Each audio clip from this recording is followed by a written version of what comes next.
hold on. Doug must meet. Hey! Oh, that is little Doug. Yes, yeah. The meeting of the minds. Here we go. My little guy. Aw.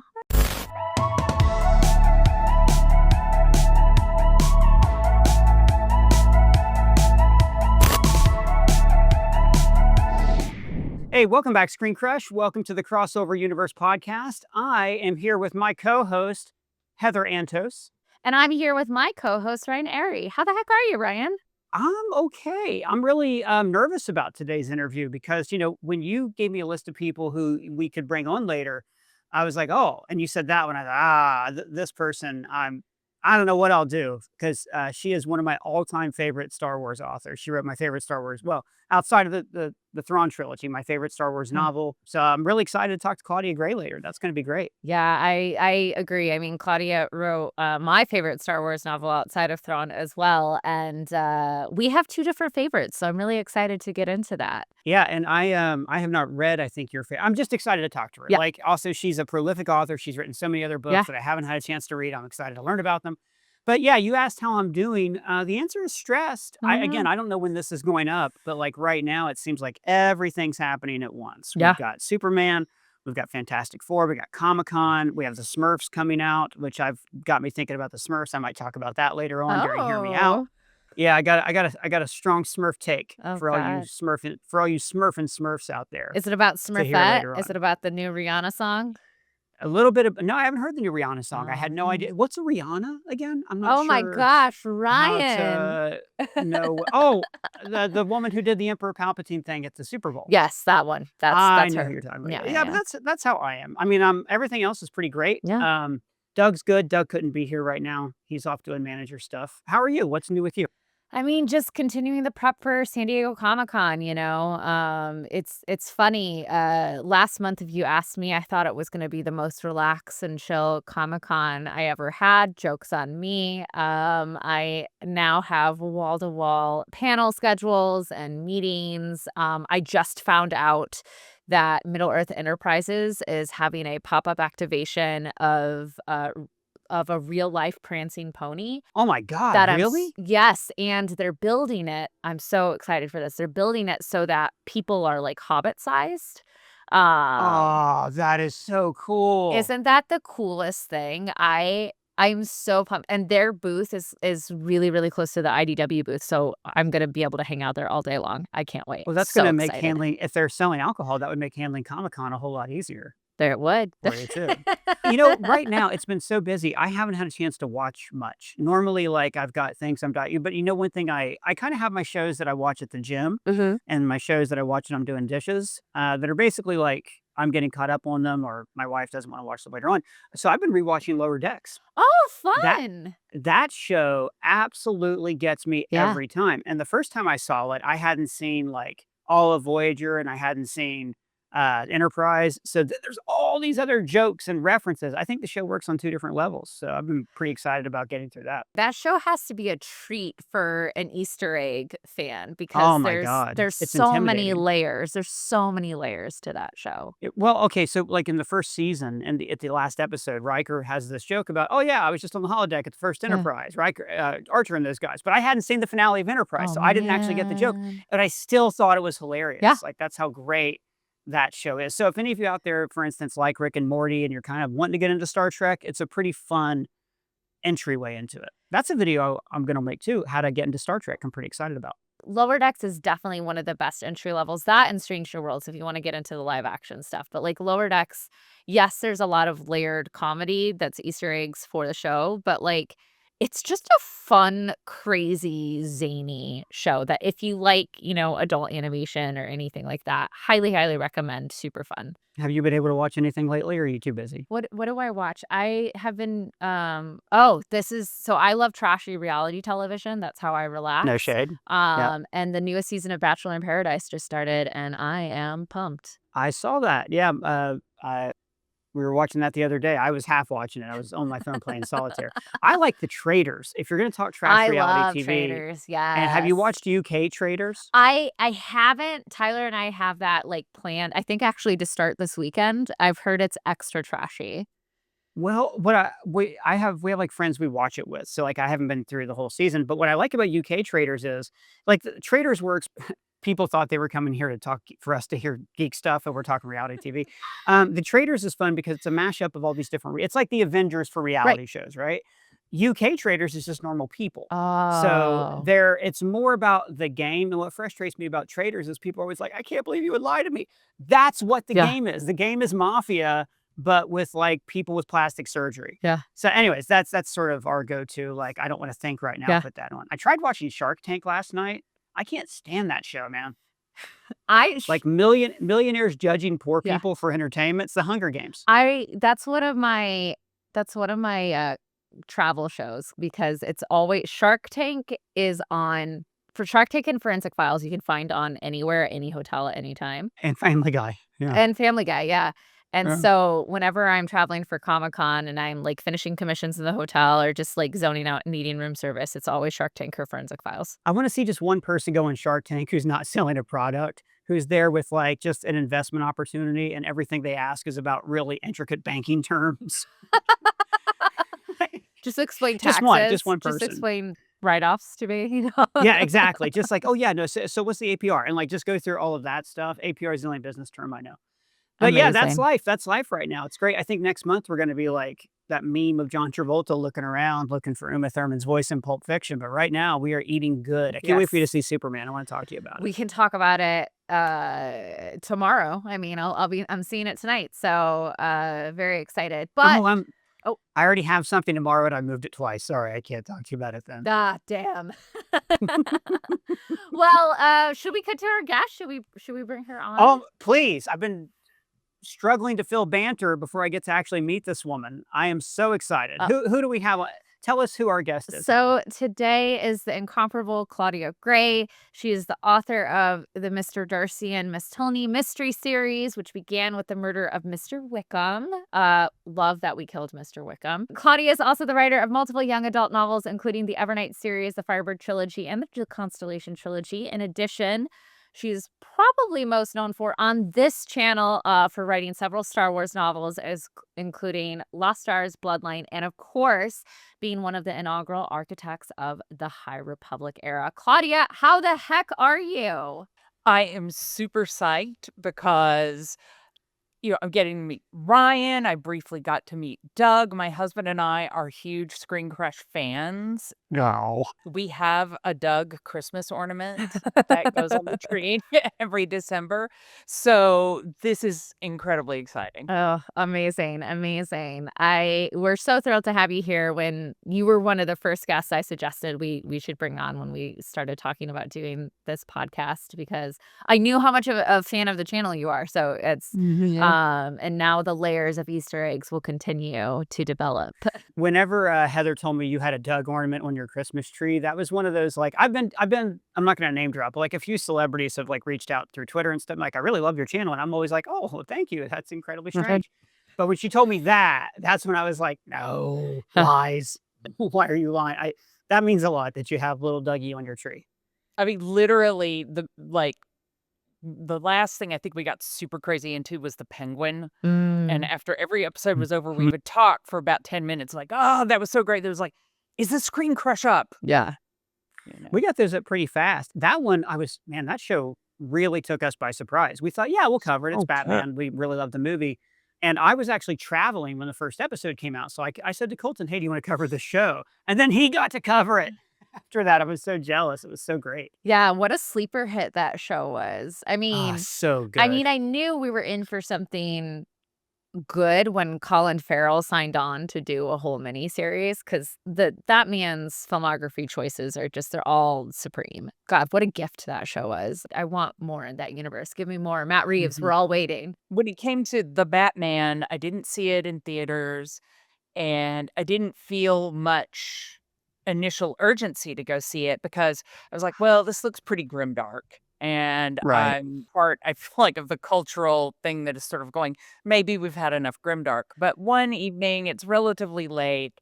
My husband and I are like, let's just start it, Yeah. you know? And then at one point, we were like, okay, if we watch this to the end, we're going to be up until 2 a.m. And we are watching it to the end. It's Yeah. Yeah. blown me away because it is grimdark, but it's intelligent grimdark Yeah. that Hmm. earns the right to tell its story. And then at the end, it becomes this commentary on Yeah. grimdark, Yeah. which I thought was incredible.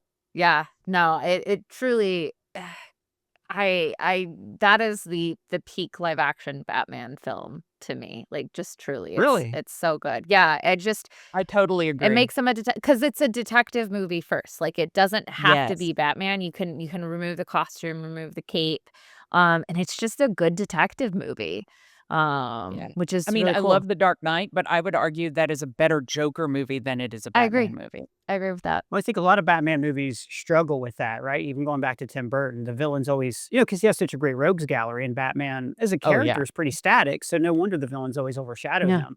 But Claudia, you're right. Like in that movie, Bruce has an arc. He doesn't have an arc in most of these movies, but in this one, he has to learn to stand in the light and be a Mhm. commentary on grimdark. I love that. Well, speaking of DC Universe, I mean, the talk on everyone right now is Superman. I hear he's got a film coming out soon, will be out by the time this comes out. And you've also got to play a little bit in that universe with your graphic novel Yes. series, The House of L, which is super cool. You got to invent an entirely new cast of characters inside the mythos of Krypton. Can you tell us a little bit about that process? Like, how much free reign? Did DC have any direction for you on that? Just to begin with this, like, it is absolutely bonkers that my first comic ever was writing Superman for DC. It's I'm always like, No pressure, no stakes, right? it's like being given a tricycle and told to win the Tour de Yeah. France. Like, go for it. And they were great though. They provided some guidance, but they also said, we want this to exist in its own Mhm. universe. You're free to nod to or take from whatever you want, but we're not trying to fit this into a continuity. Yeah. So That's a you get to gift. create your Krypton, which was fantastic. That's so good. I'm one of the kids. I'm dating myself here, but I was 8 the year that Superman, the original movie, Oh. came out, which was both a great moment, even as a young child to sort of understand, like, oh wait, boys could grow up to be this, maybe? That's interesting. But also it just really, I mean, I'd just been minted a nerd because of Star Wars the previous year.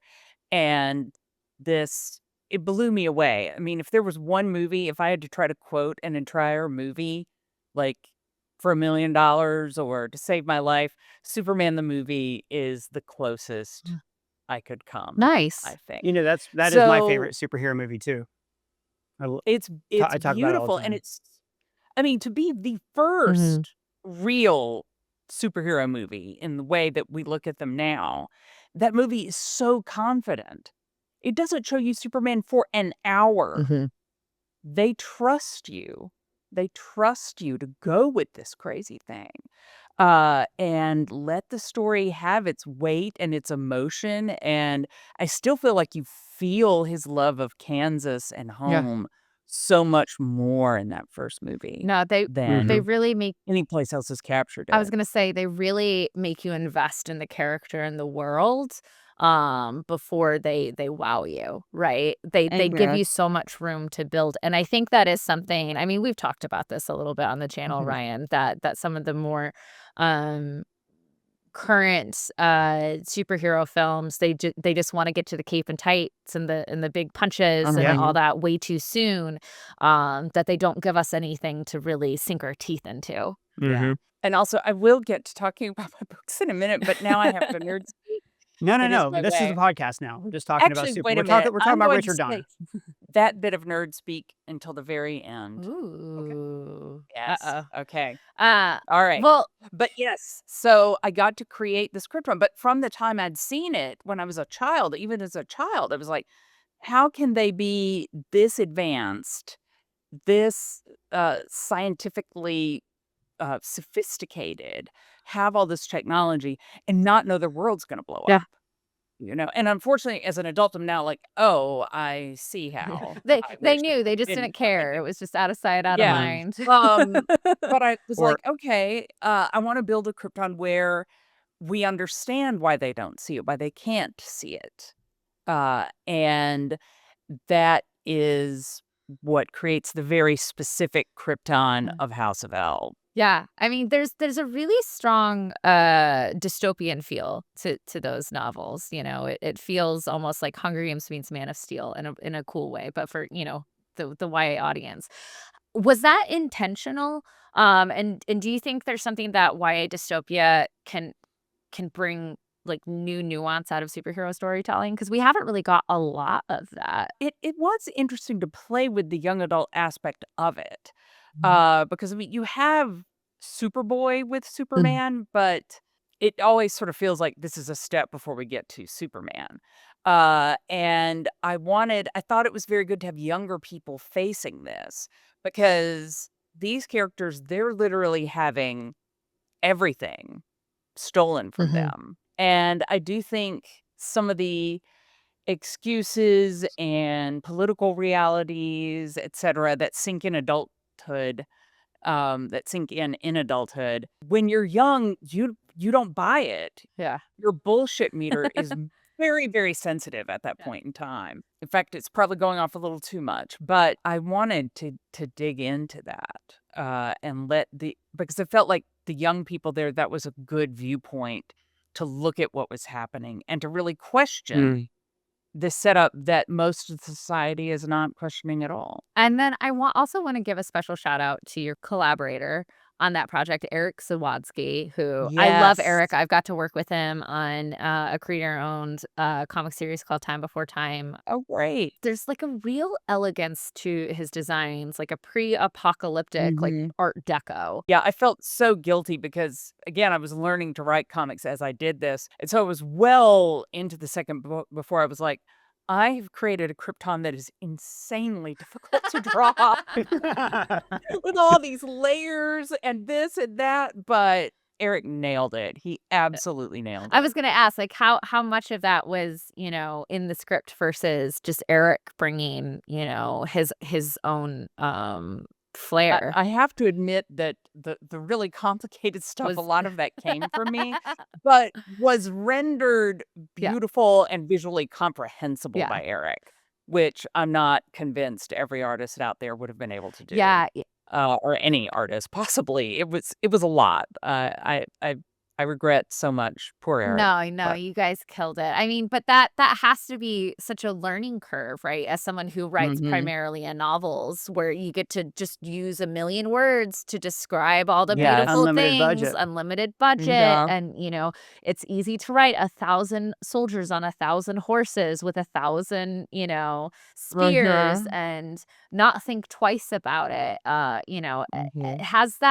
Has going from novels to comics and then back to novels, has comics writing informed your novels writing in any way? Some of the biggest things that it taught me were, 1, sometimes I'm using too much dialogue. Mhm. Although lately I've been writing the Jane Austen mysteries where you do need to lean on dialogue. That's that voice, but it's like, okay, I don't need to spell this out this much. And it also, I mean, going into working on comics, well, you tell the story visually. You tell it with pictures. But it's one thing to know Mhm. this and have this information, and it is another for your creative imagination to begin generating story in that way. And that began while I was working on these Mhm. books. It was like, "Oh, okay. I get it better now." And I feel like that has been incredibly helpful, because a strong visual setup, even if you're describing it for somebody instead of showing them, is really powerful and has a place anywhere stories are told. Well, speaking of your Jane Austen world, murder mysteries, all of this fun stuff, I have to ask first and foremost, in your opinion, what is the definitive best live action adaptation of Pride and Prejudice? That's a kick-ass question. I don't even think it's difficult. I think it's absolutely the 1995 with Colin Firth. The 2005 is very romantic, and there are things about it I enjoy a lot, but they make Darcy's problem is not that he's proud, it's that he's socially Mhm. awkward, and it's not socially awkward and Yeah. prejudice. That is not the story. You fundamentally change the story in a way, and, like, it's still telling a story that I think is good, but when you're talking about an adaptation, the best adaptation is the one that does tell that original story, and the 1995 version does that so And you brilliantly. also get more of Uh it. You yeah, you do. You get into it more. Although I think the actual best Austen adaptation of all time, it's also from 1995, which was a good year for these things, but is that year's Oh, Persuasion I've not seen that one. with Really? Aaron Hines. It's a beautiful, beautiful movie. So you said that, part of the inspiration for your Jane Austen murder mystery stories is you read a different story where they should have killed Mr. Wickham. Yes. And I guess you took that right in your own hands. What is it about Mr. Wickham that made you want to murder him? I mean, he's the worst. He's the worst. I mean, I know that a lot of people have picked that book up. They just see the name and they're like, finally, somebody's killed him. I mean, he's not only is he manipulative, not only is he does he disregard the safety and Yeah. well-being of all those around him, he has a penchant for seducing 15-year-old girls, which Yeah. look askance at. He has very few redeeming characteristics other than the ability to sort of be kind of charming when making small talk, which takes him a long way, unfortunately.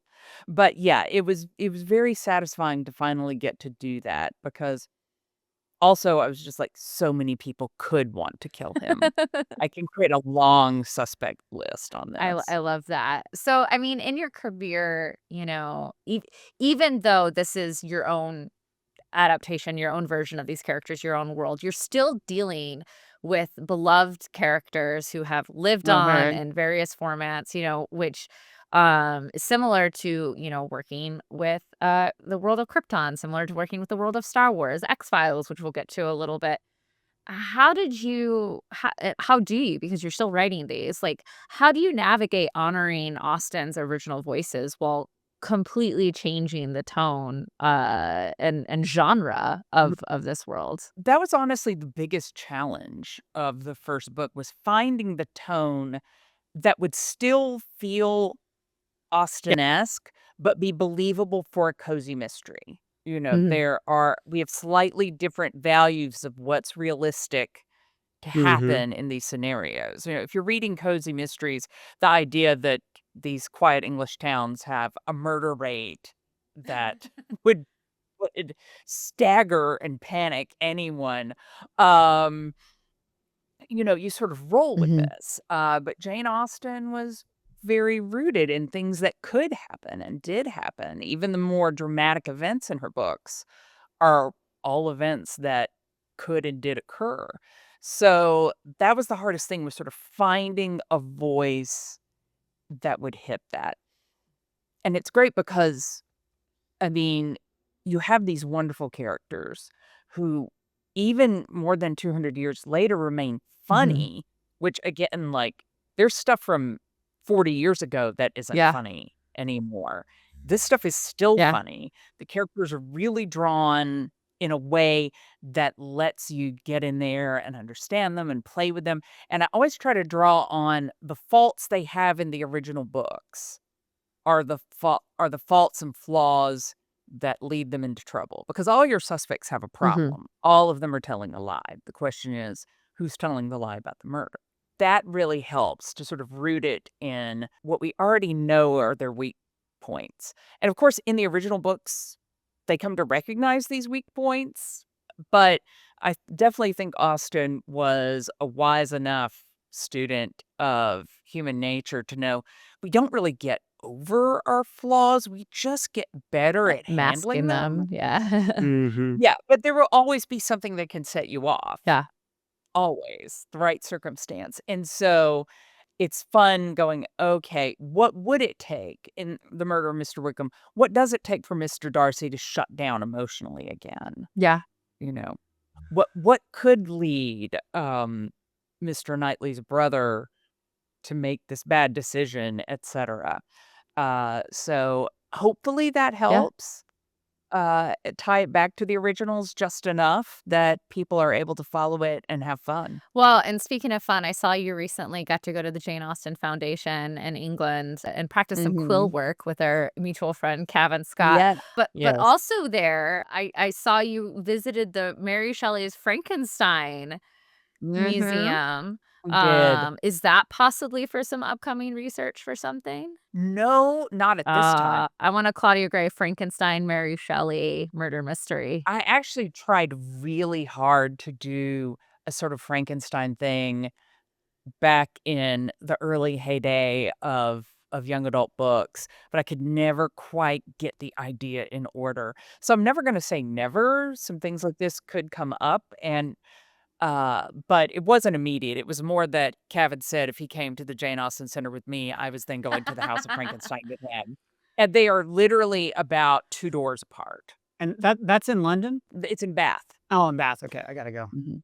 It's great. Yeah, it looked really cool. I mean, look, one day we'll get Claudia Gray's Lisa and Frankenstein. That's all I gotta say. Well, before we go to Star Wars, I do want to talk a little bit also about. I know Ryan's like get through all the other fandom stuff. No, no, no. I'm enjoying. I'm not as familiar with this other work, so this is great. It's giving me a reading list.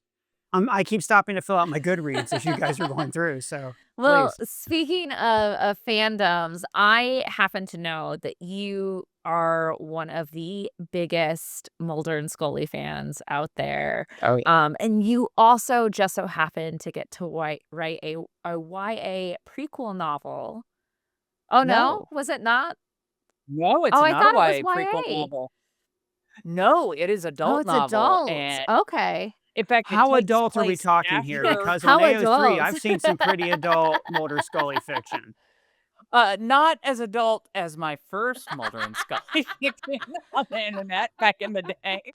But no, it takes place actually after the last 2 televised Oh, seasons. okay. Yeah, Yeah, Oh, yeah, yeah. Mulder and wow. Scully are, are older, and they've been through all these experiences, and the idea was sort of to give a reset where you could tell X-Files stories from. So was this before the movie reboot or after? After. This was after that as well, so this is a brand Yes. new. Yeah, the last 2 televised seasons were a very mixed Okay. bag. The myth arc had gotten very convoluted, and I can tell you that because literally I would be so confused, like, what happened with whatever, and I actually got to work with Chris Carter on this book. I'd email and be like, "I'm sorry, what happened with whatever?" He's like, "I don't know." Even he was sort of like, "Yeah, it's a dense at this point." So I got to work on that, but also catch up with Mulder and Scully where they were, at that place, and it was really, really fulfilling to get to do because the very first fiction I ever wrote was extraordinarily mediocre X-Files fan fiction, but, it got me Yeah, started, and it was wonderful to get to revisit that and tell a story with those characters and do weird, yeah, creepy things. It is so incredibly sweet, though, to imagine you, amateur Mhm, writer, saying, I just love this show so much. I want to get out my thoughts for this. And then to mhm. imagine if you could have told that person back then, hey, guess what? What would her reaction have been? Like, oh, Yeah, I always wanna go back in time and be like, "Everything you thought was yep, wasted time was career yeah. preparation. Everything you think is career preparation was wasted time. You're gonna be paying off that law degree a whole lot longer than you're gonna use it." oh But no. that's something, I talk about a lot of times, to people who are aspiring, writers or artists or filmmakers or, whatever. We're all fans too that get to work on this stuff. Mhm. We're our jobs are literally those high school lunches where you sit around and say, "Wouldn't it be cool if, Skolder and Mully did X, Y, and Z?" And we just turned that into a profession. And so, Mhm. I've said this about your work before, but your fandom and love of these worlds and these characters shines through in a way in your work that I think most authors struggle to capture. When I read Lost Stars for the first time, and we'll get to Star Wars now. When I read Lost Stars, which was one of the first waves of the new Mhm. novels that, when Disney bought the brand, and it read like fan fiction, but in the very, very best way. You're creating these brand new characters that are having their own story and lives develop in this world that we're so familiar with. And it felt so I lived had in and so real, but it was additive, and it didn't feel like you're playing with toys. It felt like you were really crafting something new within this world. It's great. Yeah. It's just really great. Well, I mean, first of all, thank you. But second of all, yeah, I do think one of the things that writing fanfic taught me was like really asking yourself, okay, what is this world like for people who are in it? Mhm. Because I remember early on with Lost Stars, I had something about Thane going to his family's Mhm. hangar. And one of the people who'd read that line was like, excuse me, hangars have rules and regulations, and you have to do flight plans. I was like, "Not in Star Wars, you don't. They're just like having a Yeah. garage."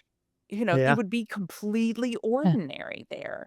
And just thinking about things in that way. And of course, ever since I was 7, I'd been thinking, what would it be like to be there? So, it was great, great fun to get to do. How much direction did you have with Lost Stars? I know you've mentioned before that Lucasfilm said, "We wanna follow these 2 friends." That was honestly almost it. Really? Yeah, they were like, "We want 2 childhood friends who wind up on opposite sides of that war from the original trilogy." And that was it. Well, they were like, "We want an angry guy who joins the Okay. Empire and this idealistic girl who joins Okay. the rebellion."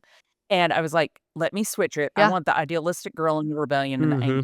in the Empire and the angry guy in the rebellion." And they That's said, such a "Okay." brilliant decision. Yeah, I mean, who criticizes the state? Who believes in the state? Mhm. So that was really fun. Just asking, like, what is somebody who's not evil in the Empire thinking? What are they being told? Well, and that was an interesting time to jump into writing Mhm. Star Wars, because that's when Disney reorganized their canon, and it Mhm. became very much like everything has to connect to all of this other media. Whereas with the Mhm. EU, it was a fairly open book. There were times when they were doing like the Yuuzhan Vong and things like that. Mhm. No, I always get that wrong, but in general, if you wanted to write a Han Solo story, you could. But now that was tied into this very specific era that was then gonna go into the Force Awakens. What kind of guidelines did you have to connect it to canon, or what were you not allowed to do? That was actually another thing I learned from writing fan fiction. In some ways, it's much easier to write in a closed canon, which is what Star Wars effectively was the majority of that time, Mhm. versus writing in an open canon where anything can change at any point. Mhm. And now writing Star Wars is writing that. And I Lost Stars was still a pretty clean Mm. field because it was original characters, it was my own planet that I made up and sneakily named after Star Trek. Um, that's the nerdiest hobby I think you can have is sneaking Star Trek references Oh, into and Star vice Wars books. versa, and vice versa, we do it I too. Well, I sneaked a Star Wars reference into House of L. So I guess if, at some point I need to work some Superman into Star Trek to complete We'll the we'll talk, circle. we'll talk, we'll make it Um, happen. but yeah, all I had to do in Lost Stars was work with the original Mhm. trilogy, which I am immensely familiar with, of course, like Yeah. most of us. I did rewatch it, but it was for things that I'd never thought to ask myself. Like what Mm. shape are the windows on a Star Mhm. Destroyer? I never thought about it while watching it.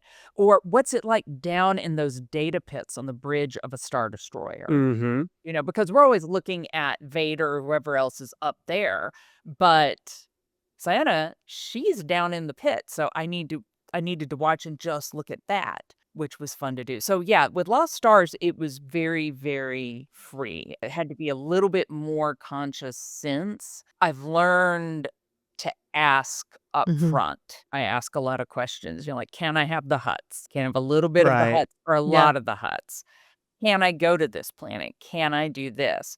And I kinda get the green flag or the red flag, and I don't really even dig deeply into the story until I kind Know of what know, you all can right, yeah. th this area is free for me. I mean, it's their job in some ways to slice that Yep. deli meat as thin as it can be, but it's my job to make the best sandwich, so I'm in there Yeah. getting as much as I can get, as much story as I can put in.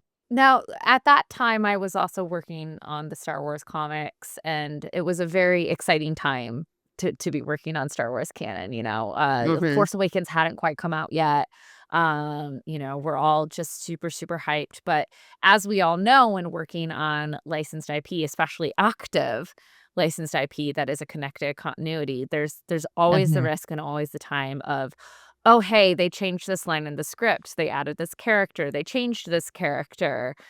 This Mhm. planet is no longer the planet that we're going to." Did you ever run into any of that on some of the earlier novels? I know we get to that later on, but, like, with Lost Stars, did anything with the sequel trilogy affect it? Not really. The only thing with Lost Stars was at one point, right after the first Death Mhm. Star is blown up, I had Darth Vader's flagship Star Destroyer doing something, and they just came back and they said, "It's not there." Yeah. It's like, it's a pretend ship in our minds, and they're like, "Yeah, and it has somewhere else to be." And Oh, that was the wow. first time I've been like, "Oh, okay." But then I got to add one of my actual favorite scenes in the book, which came from the thing that I had thought about even as a little kid, which is because those TIE fighters do not have hyperspace Uh-huh. capacity, somebody had to go pick Yeah. Vader up Yeah. like a kid at school whose parents Called couldn't an get out of Uber. You're like, "Good." meetings, like, yeah, Vader was just stuck there until somebody went to get him, so I got to go get Ah, him, which worked much better in the I end. think I think you were also the first depiction of the Battle of Jakku in that book, if I remember right, because that was released Maybe. before Force Awakens. It was definitely before, the Mhm. final yeah. aftermath novel, which actually is about the Battle of Jakku, so that's pretty cool. That's a That feather in was your cap. cool, and actually, the really great thing the ending was originally a little bit different, or rather the big climax of the ending, and they were like, "Hey, if you change the timing just a little bit and have it take place on this planet Jakku, it will tie into The Force Awakens," about which I knew Yeah. nothing in Sure. advance, by the way. Nothing. So, I was like, "Okay, I'll do that." And, I feel like I'm giving a lot of spoilers for Lost Stars here, but, one thing I did was ram a Star Destroyer into the Amazing. ground, and literally the day There I you go. mailed that off, they came out with that second trailer that begins with the John And you Williams see the Star music Destroyer. and Mhm. Rey riding past the Star Destroyer, and that was literally my greatest fan moment ever. Yeah, I was just like, "I crashed that ship." That is incredible. That Yes. man, well, and like you said, you were 7 years old when you saw Star Wars, so you, like the rest of us, Mhm. absolutely grew up with it, and I also, we talked about Claudia writing fan fiction earlier. I can only imagine what it was like for you to go to the theater at 7 years old and see this absolute badass space princess rebel, grab a Mhm. blaster, get in the shoot flyboy, take control. Yeah. Not something you ever Yep. got to see women do in 70s sci-fi movies. And I think personally, I think you're one of the defining voices of Princess Leia because in the movies, we don't we see Leia do things you never get inside a character's head like you do in the novels. And I frequently Mhm. praise your novel Bloodline. Oh, thank you. I see it sometimes on ScreenCrush and get very psyched. Oh, man. Well, it also it's a good talk about because it has that cool visual that they added to the book, the Mhm. poster with, like, Leia but if you haven't read Yes, Bloodline, it's essentially about 5, 6 years before Force Awakens, roughly, yeah. and it's about how Leia what happened to the Republic, the New Republic, what happened to the Senate, why did it fall apart, why did Leia leave, things I wish had been in the movies. Yes, But it's also interesting because you got to do, Leia, Princess of Alderaan, that shows how yes. she enter the rebellion. Mhm. So, I mean, I guess I just want to hear you talk about Leia and what she means to you and what it was like to create this bookend for her. Yes, she was a heroine from my childhood.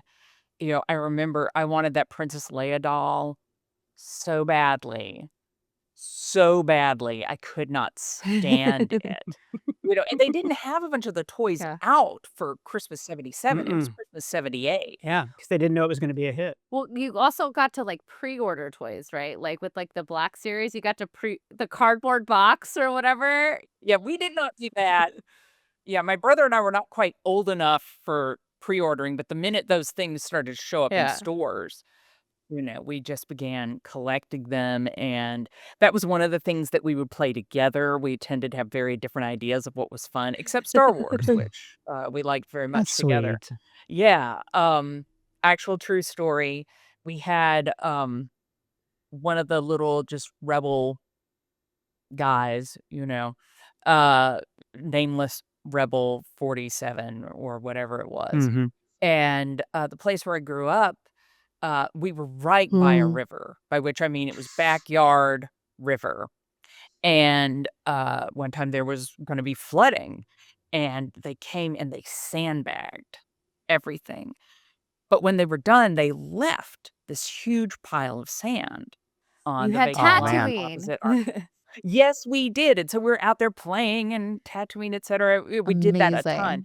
and again, that sand pile went Yeah. nowhere, and slowly, we grow up, we move out, that sand pile erodes over literal decades, and I think it was literally something like 25 years later, somebody was doing something at the vacant lot, and they came and knocked on my parents' door. They had found the little rebel.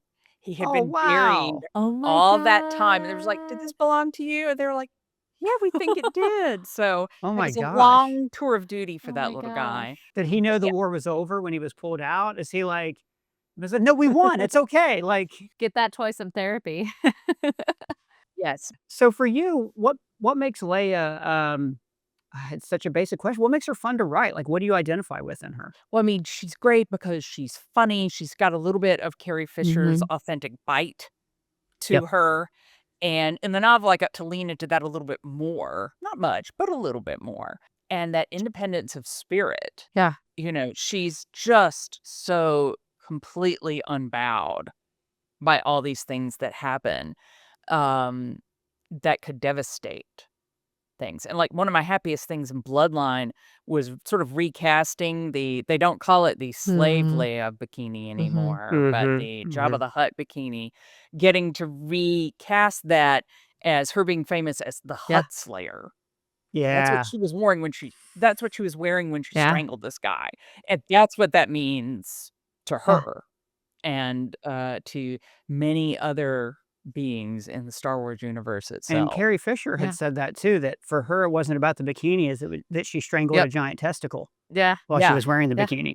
Yes. Well, in Princess of Alderaan, you get to write a 16-year-old Leia, right? This is a version of Leia Mhm. that we've never got to see before in anything, Mhm. and Leia's always been, like, kind of, headstrong, stubborn, a little bit angsty in her own way, Mhm. but for her teenage years, what was the most important quality that you wanted to preserve from, the classic Leia that we all know and love? I mean, I thought she's still gonna be really headstrong, in some ways more so, because she hasn't quite gained the maturity to know when to push and Mhm. when not to push, which she comes to very early in life, certainly much younger than me or most people I know, but at this point, she doesn't yet.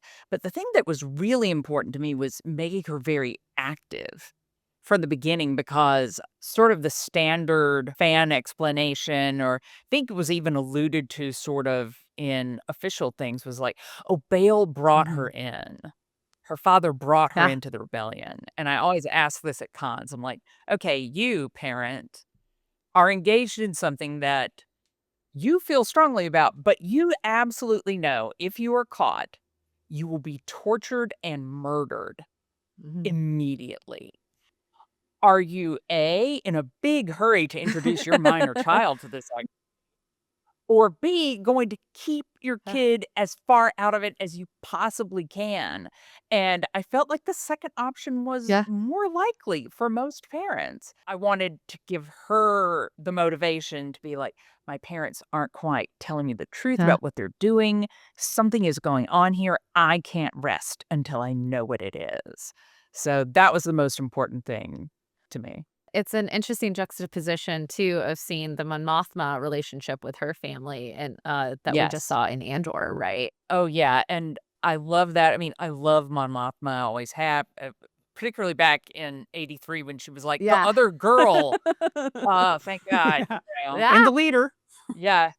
Yeah, Yeah. and the leader, the absolute boss, and, uh, side note, but I think one of the absolute miracles of Andor is they took that scene, they saw that Mon Mothma wore a chain, and they created an entire Yep. planet culture from that. Mhm. That is beautiful. Yeah. But yeah, I like that the Mon Mothma who showed up in the books still works with that one, and possibly even better because I'm not gonna spoil the scene, but there is a scene in Princess of Alderaan that makes some reference to, the idea that her marriage may not be the best, and we now know how true that Oh, really that's is. incredible. Yeah. I don't even know how much they would have, taken that into account because when they made Andor, I know, Heather, I know it's a touchy subject, they did discard certain points of continuity or didn't consider them as much, so that's incredible that it's tied together just that tight. Oh, I don't think they took that from me. I think they came up I with mean, that on their own, but, well, you never know, they might have, because like I said, mhm, they did mhm. pull a lot Yeah. and, like, they talked to Pablo Hidalgo and all these other people Oh, yeah, to find out what works in universe, so that's yeah. another feather in your Yeah. cap. You got I to am crash the Star Destroyer and ruin Mon Mothma's yeah. marriage. I'm literally like an Andor cultist. I was at a party telling somebody, like, "If you ever wanna see it, like, we could start watching it," and one of my friends was like, "You have said that to every person I have seen watch it the last year," and I was like, "And I'm gonna keep saying it until some of them watch it with me," and some of them have, but, And you can't see it enough, yeah. really. Yeah, and Andor is I will accept Andor doing things that would bother the heck out of me in almost any Yeah. other piece of Star Wars media because they Mhm. executed it so wonderfully and so compellingly. It's like, yes, you get the right to move that planet around or whatever. Like, have at it. I wanna talk about High Republic. Okay. So this is something that I love High Republic so much. Oh, You know how fantastic. sometimes you have, like, a TV show you like so much you don't rush through it, Mhm. just so you wanna savor it? That's how I am with the High Republic, like, I'm still, like, near the beginning of phase 3. One thing I love so much, and it's what we talked about before about a closed canon, is how well designed and put together this era is spread across comics, YA novels, and novels. And you were one of the original story people who got together to form that. What was that process like? They brought the 5 of us to Skywalker Ranch, which first of all, what? Was that your first time getting to go? It was my first time getting to Ah, go, so cool. and it's awesome, just as you would hope, and it's awesome because it's actually designed to facilitate creativity.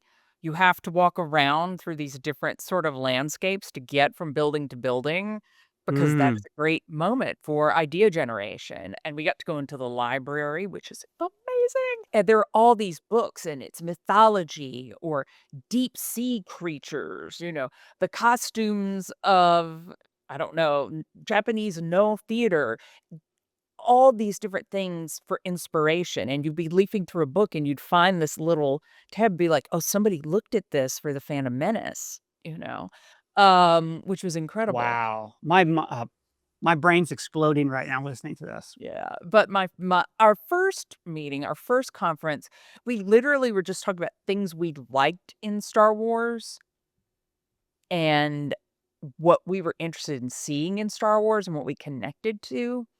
And then the second time, we got more into designing this era. And one of the first things that, at least that I added to it, actually came weirdly from writing the Star Wars, I mean, the Oh, Superman interesting. comics, because they let you watched some classes and some talks and some things like that, and I believe it was Grant Morrison who was talking about Superman being so casual and free with his body. This is a man with no fear. He Mhm. doesn't have any physical risk to him at any place at any time. He would be relaxed. He would do this. And so one of my first things is like, okay, the Jedi are more relaxed. Their place in the galaxy hasn't been questioned for, 980 generations. Mhm. They're not threatened. The Sith, as far as they know, are absolutely gone. And so we thought, well, there's not gonna be one right way to be a Jedi Mhm. in that era, and it isn't all centered on the main temple. There are other temples that have slightly different ways of doing things, or the idea that you could become a way seeker, where you're like, Mhm. "Maybe I need to leave the Jedi Order, but this is still the Force Yeah. that's leading me in a direction," and in that era, they're able to say, "Okay, if and when the Force calls you back, we will find you," and obviously, by the time of the Phantom Menace, the Clone Wars, Mhm. it's ossified a little bit. The And Jedi Order has lost some of its mystical roots. It's a lot more hierarchical, I mean, Ahsoka walks away from the Jedi.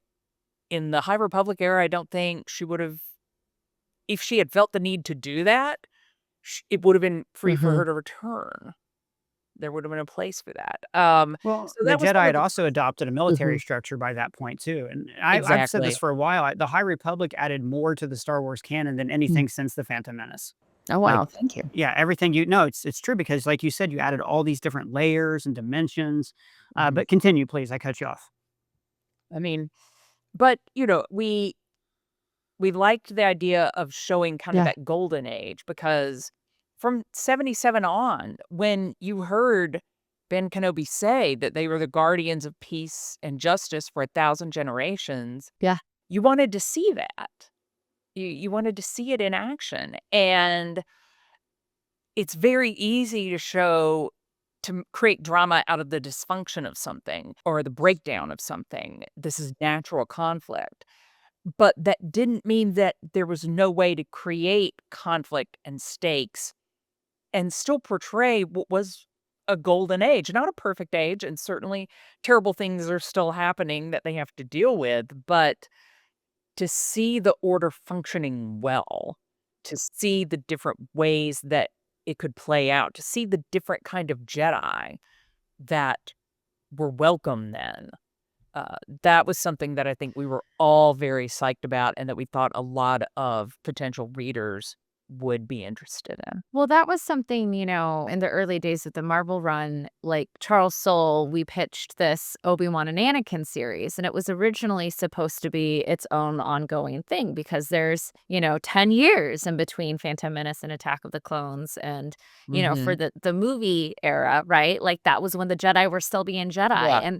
And like you said, we've never got to really see that. We never really got to explore that Okay. part of the Jedi Mhm. in continuity, and so it was really exciting when the High Republic came to be, and that was kind of one of the big motivations, of that era. I Yeah. am curious, though, because when the High Republic started, it was originally designed to be a publishing-only initiative, and since then, we've Mhm. seen it, Mhm. I don't think anyone could have imagined it being as successful as it was. We all hoped for it, but it truly took off in a way that we've not really seen happen in books.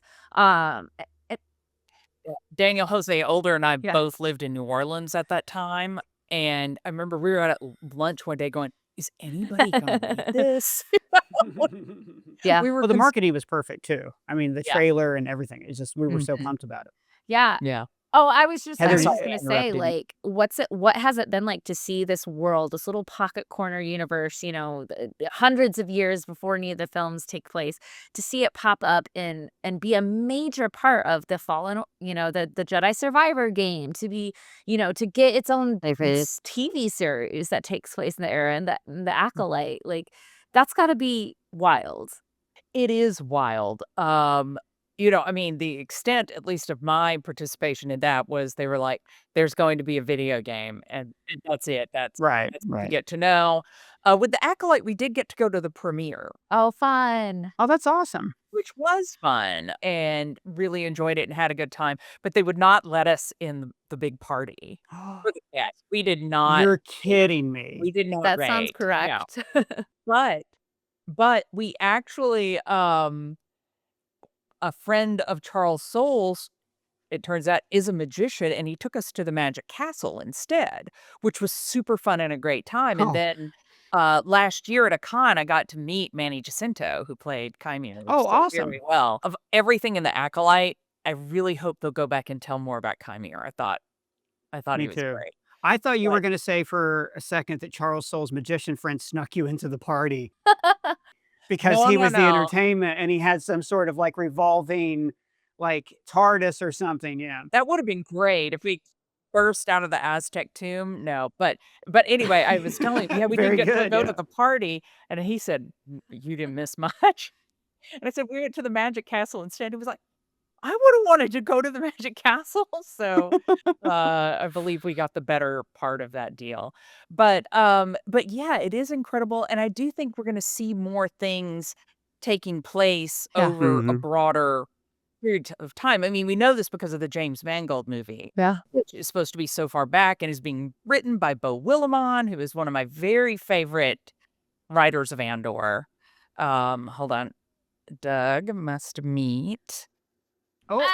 Oh, hello. That is little Doug. Yes, Doug yeah. is Doug around? Doug might not be around right now. That's okay. No, Doug he's in Doug the has stock room. important business. He has Oh, to pay actually, some wait a minute. Hold on. No, no, no. He's right there. One second. Let me just, you get okay. to meet Hold on. Let Doug. me just go Yeah, down into the you basement do. here. Just go down this way. Good.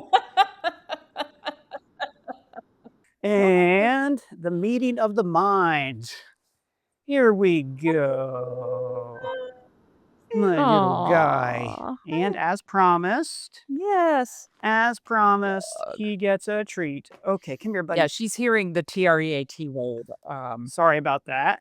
Sit. That's okay. She'll be fine. She gets her dinner in just a minute. Right. All right. Sorry. This is the highlight of the podcast for some viewers. Yeah. Oh, yeah. Here you go. We're Wait, always show very everybody. High excited five. about Doug. Good boy. Oh, There we buddy. go. I Okay, we'll really let him finish that, and then we'll get back to the interview. yes. We were Ah, talking about jeez. oh yeah, the Ah, broader okay, time buddy. period of the Star Wars universe going forward, which definitely, I mean, one of the brilliant things about the original Star Wars was you felt like that was a world that had a history. Yeah. You sensed that. And I like that apparently we're gonna be playing in a lot of different areas and eras. I also really enjoyed Skeleton Crew. It was definitely for So kids, much but was fun. delightful, and so I'm hoping we'll see a little bit more of this sort of thing. Maybe it's High Republic, maybe it's other things, but You've got to play with you've got to create a bunch of stuff for the Star Wars universe. You've got to play with some of the biggest characters and Mhm. and biggest defining moments in the Star Wars universe. But is there a character or era that you've not got to touch that you are just dying to? I have already explained to the head of Star Wars Publishing that if they go back and do some Knights of the Old Republic books, Yes, and yes, there's a book yes. about how Mission and Zalbar first team up, and I am not the person to write it, there will be blood.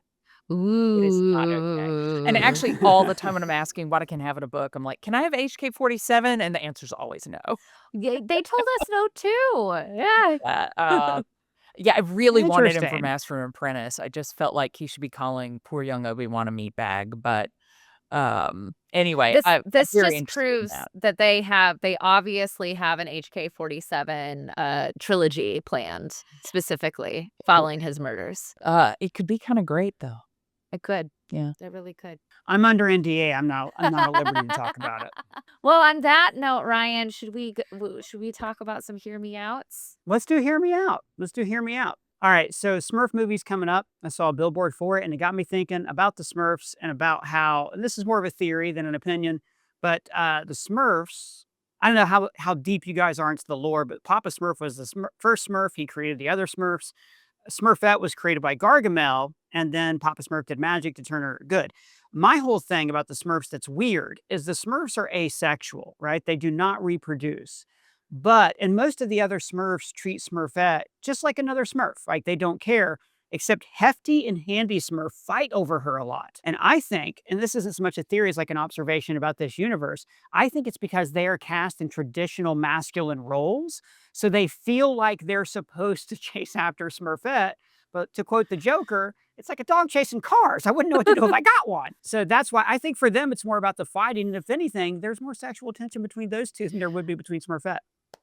Like Ken, asking to stay at Barbie's, and she's like, "To do what?" And he's like, "I Exactly. don't really know." I also love that your Smurf or your Joker impression sounds a lot like your Doug impression. I think that's really interesting.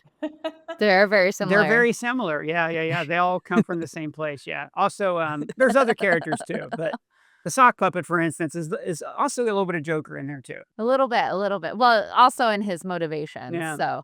So now you've drawn a direct line from Handy Smurf to the Yeah, Joker. exactly. Yes. That's my hear me out. The Smurfs are a Mhm. perfect communist utopia, except for when Smurfette is introduced and everybody feels like that she is a possession they have to own, especially the two more masculine presenting Smurfs. Should I go next? If you have one, yeah, go.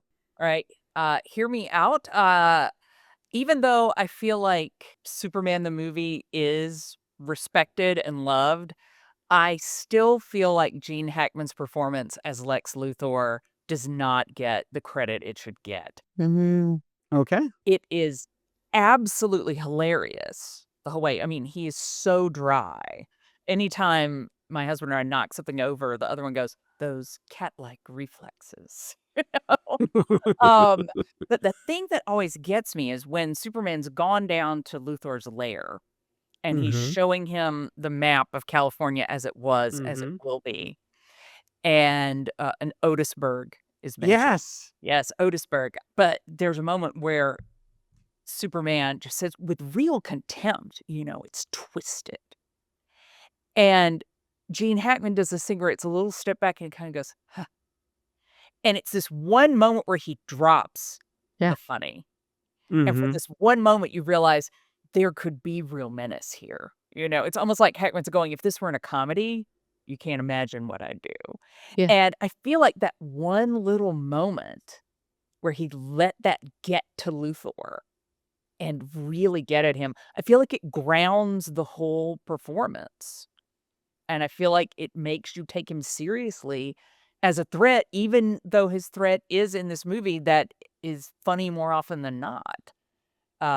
Anyway, I know there are some fans who don't like that movie because it is funny Mhm. and that it does acknowledge that this is a man in blue spandex flying through the sky. We can have a sense of humor about some of this. No, Uh, when he pulls Lois out of the ground, oh my God, that's That's great. Juilliard. I mean, Oh yeah. that is Yeah. high drama, Yeah, no, in my that opinion. I think is fantastic. I mean, everybody in that movie Mhm. is killing it, you Hmm. know. Everybody.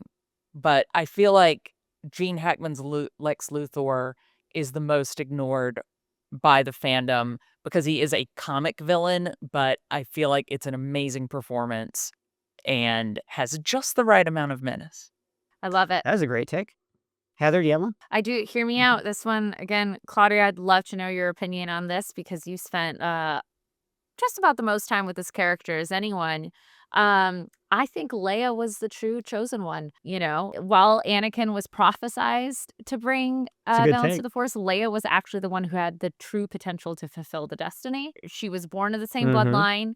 But unlike either of those men, she had the discipline, leadership, moral compass to resist both the light and dark tendencies. She was raised in the Mhm. political environment. I think Hmm. she was given specifically to bail for the opportunity of someone with her potential and her bloodline to balance the force. And I think if she had was able to train as a Jedi earlier, she could have performed the order. Well, she also is the one who purges the dark side from Kylo Ren at the Yes. end. So there you go. I Yes. mean, she's the one who purges the Emperor's influence. That's an amazing take. Yeah, I don't know about that. I've always sort of felt that it was Anakin. They just didn't count on the fact that the balance of the Yeah. Force meant a whole lot more darkness. Yeah. because it Yeah. means 50-50. Balance in the Force is not necessarily what Yeah. you're going for, Qui-Gon. There are downsides to this. Um, I do think it is very interesting to ask who and Yeah. what she would have been as a Jedi, and that was one of the only things in Bloodline I wanted to dig into it some, Mhm.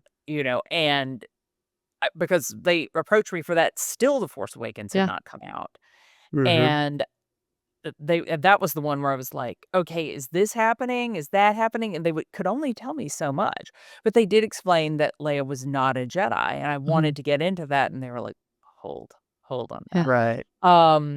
I mean, there's a thing I didn't originate this, but I've seen it in fandom. I think you're right. She is the politician. She is the person who knows how to focus these people together. I mean, she's in that fight before Luke and Han show up, and she's in it after they're Yeah. gone. Her Mhm. whole Yeah. life is very much defined by that. But there is sort of saying like that Luke is Padme's son Mhm. and Leia is Anakin's daughter Mhm. because Ooh. whose temper is likelier to snap? Yeah. You know, True. who really digs in that way? And I think that is something that I deal with in Bloodline, the fact that she had the capacity to be a very great Jedi. Yeah. She might have had the capacity to be absolutely terrifying. Yeah. I think though she has the most capacity to balance both sides, and tap into both and control both in a way that Anakin couldn't. Yeah, she definitely is for all that she Yeah. never feels constrained in the way Mon Mothma does in Andor, but she is the character that you see kind of pulling it together Yeah. and forcing her way through these things. Yeah.